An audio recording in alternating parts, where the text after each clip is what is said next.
බණ අහන්න පින තියෙනවනේ. ඔයත්තන්ට මම මෙහෙම කියන්නේ පිනතුන් උපදින සේරටම කන් ඇහෙනවද? කන් ඇහෙන්නේ නැහැ.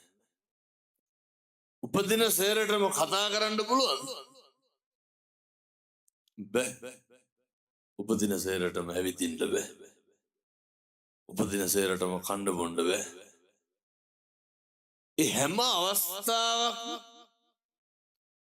ඔයත්තන්ට තියෙනවා. එහෙනම් දැන් මොකද කරන්න ඕන? ඒ වගේ හොඳට වැඩ ගන්න. සංසාරේ කවදනම් පින්නත් න්යාය බණහඬ හම්බේ? කවද වගේ හම්බේ? දැන් මේ අම්මලා තාත්තලා හිතාගෙන ඉන්නේ ලබනාත්ම කවුරු වෙලා උපදී කියලා. එහෙම